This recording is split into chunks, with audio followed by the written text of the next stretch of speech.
Have you ever felt like you just weren't strong enough, smart enough, or capable enough to do something? What if I told you that the only thing stopping you was your own mind? In a quiet town by the river, two brothers, Leo and Sam, grew up together. Leo, the younger one, was 8 years old, while Sam was 12. They did everything as a team, fishing by the river, climbing trees, and even sneaking out to watch the stars at night. One summer evening, they wandered into the woods, racing each other through the tall trees. "You'll never beat me," Sam shouted, sprinting ahead. "Oh, we'll see about that." Leo laughed as he ran after him. The boys were having the time of their lives until Sam, in his excitement, didn't see the weak wooden bridge ahead. The moment he stepped onto it, the old planks gave way. With a loud crack, Sam fell straight down into the rocky ravine below. "Sam!" Leo screamed, rushing to the edge. His heart pounded as he looked down. Sam was dangling from a jagged rock, his hands gripping a thin root, his legs swinging over the deep drop.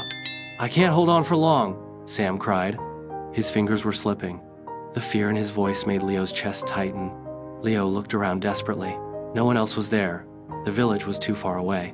No one could help, except him. His eyes landed on a thick vine hanging from a nearby tree. Without a second thought, he grabbed it, wrapped it around his waist, and climbed down as fast as he could. His arms burned, his breath came in gasps, but he didn't stop. He had no choice. He reached Sam and stretched out his hand. "Grab my arm." "You can't pull me up," Sam shouted. "You're too small." Leo didn't listen.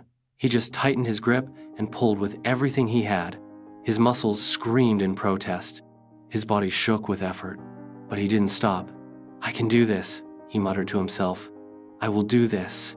Slowly, inch by inch, he pulled Sam up, one desperate tug at a time. Finally, with one last burst of strength, Sam rolled onto solid ground. Both boys collapsed, gasping for air. You saved me," Sam said, still in shock. Leo just grinned, breathless. "Told you I'd beat you." They laughed, partly from relief, partly because they couldn't believe what had just happened. But then, reality hit them. "Oh no," Sam groaned. "What will Dad say? We're in so much trouble." They walked back to the village, their clothes covered in dirt, their hands scraped from climbing. When they told their family what had happened, no one believed them. "Leo pulled Sam up from a ravine? Impossible. He can barely carry a bucket of water. Maybe Sam climbed up himself and they're just making up a story." The boys felt crushed. No one believed in what had happened except for their grandfather, an old, wise man who had seen many things in his lifetime.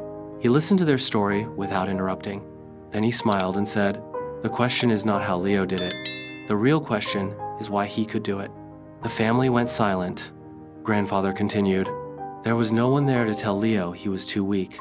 No one to say, 'You're just a child. You can't do this.' In that moment, he didn't have any doubt in his heart. He believed he could, so he did."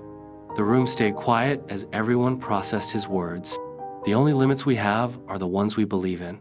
If you don't think you can do something, you won't even try. But when you truly believe in yourself, you'll find the strength you never knew you had. Think about your own life.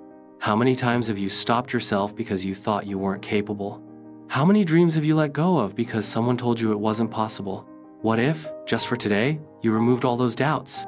What if you told yourself, "I can," instead of "I can't"? The truth is, you are stronger than you think.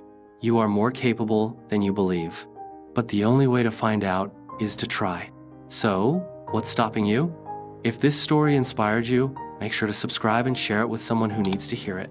Because sometimes, all it takes is one story to change a life.